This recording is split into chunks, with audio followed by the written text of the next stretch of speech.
This E015 in Kilogoya. The orders of your brother, Mr. Justice Mungo, were given at 4 p.m.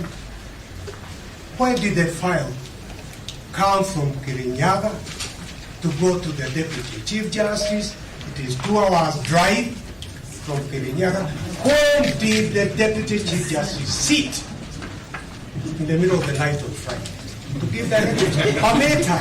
Permit us to articulate these issues for the sake of the nation. We are not just dealing with the removal and the challenge to the removal of the Deputy President. We are dealing about the President that will be set for the removal of Deputy Presidents in future and the removal of Presidents in future.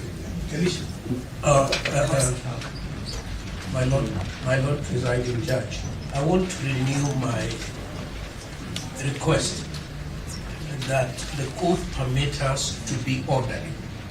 We are now about to hear a second speech, a third speech, a fourth speech. This court, as we have been told by the senior most advocate here, is a court of record. What application are we hearing so that we on this side can prepare to respond? We cannot respond to speeches. There is an application here, if I may, the Honorable P.K. Moite. There is an application for the recusal of judges. It is the right of my learned colleagues to bring such an application. But having brought it, they should then confine themselves to it. Then we can respond to it.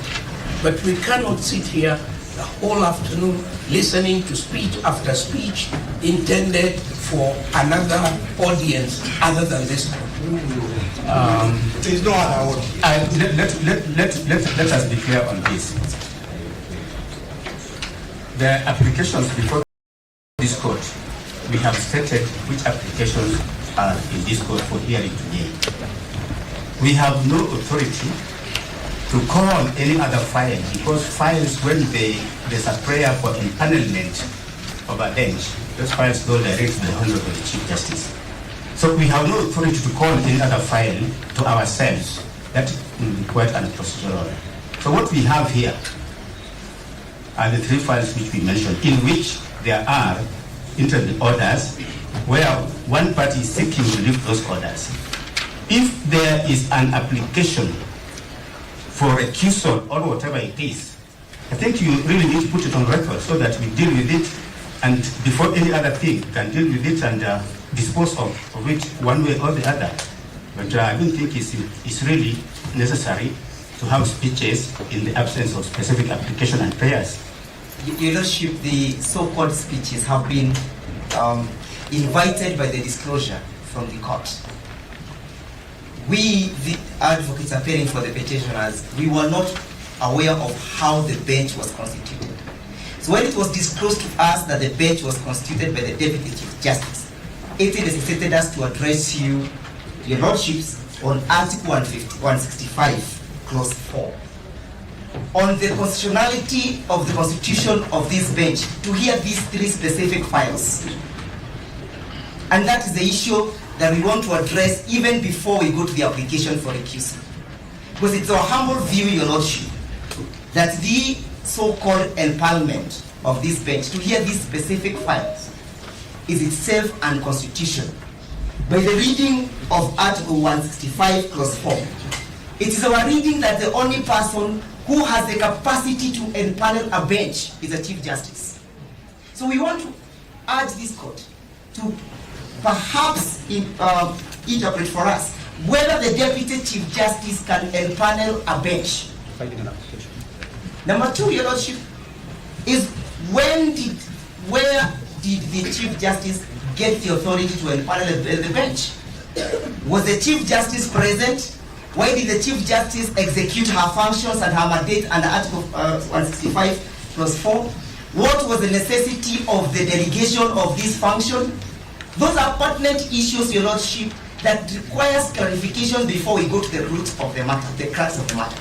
It's our submissions, your Lordship, that the Chief Justice, who is exercising delegated powers cannot further delegate the Deputy Chief Justice.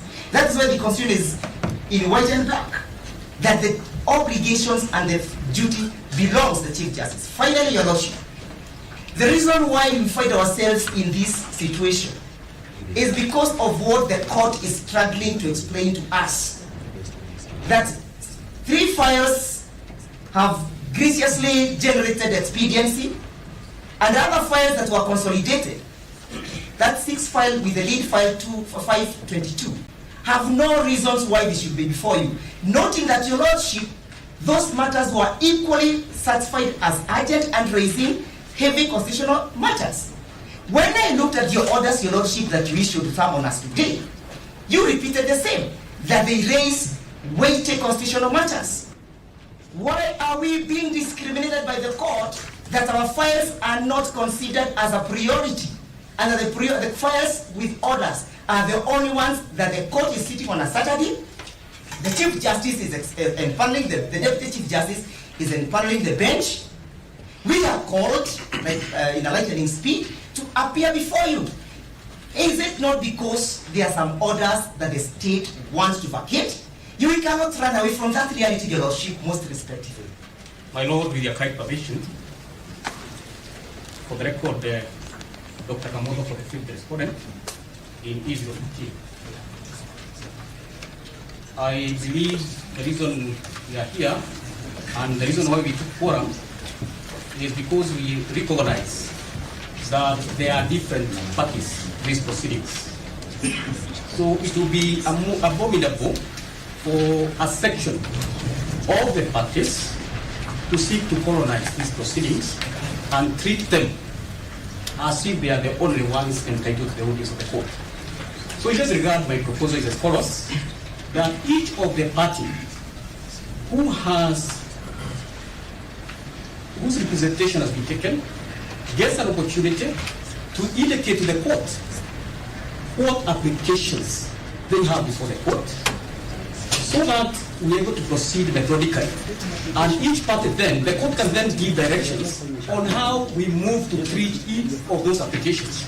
Otherwise, we may be here indefinitely if each of the parties takes the opportunity accorded to make lamentations, to make speeches, and to mourn.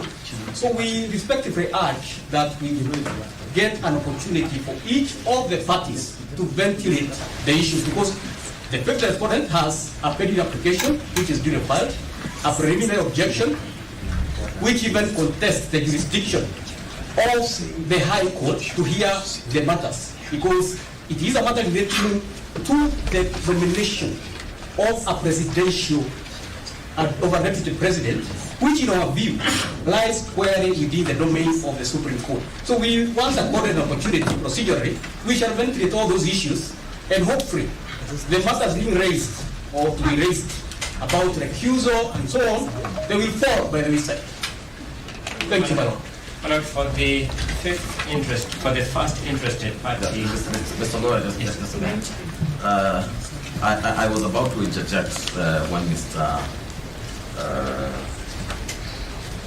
when counsel, Mr. not the other one. Ndegwa? Yes, Ndegwa was addressing, and that is exactly why I wanted to. I wanted us to have order in the way we conduct these proceedings. And I was about to ask Mr. Ndegwa, after all that, what is your application? Your Lordship, I'm very clear in my application. My application for which the application can only come after I have spoken. We are now making an application, you respond. What is it that you want? Your Lordship, permit me to make an application under the Mutunga rules that following the disclosure of the court this morning that was made by Justice Murima, that this honorable court does determine whether the Deputy Chief Justice has the power to empanel the bench under Article 165, Clause 4, Your Lordship, and whether, if she has any power of that nature, the same ought to be communicated to the members of the Republic by the Chief Justice,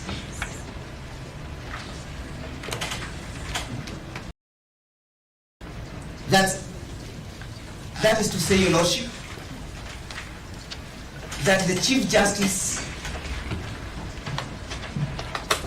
has delegated her powers under Article 165 Clause 4 to empanel this bench. Your Lordship, this is the background of my application, that on the 14th of October 2024, the Honorable Chief Justice did empanel this bench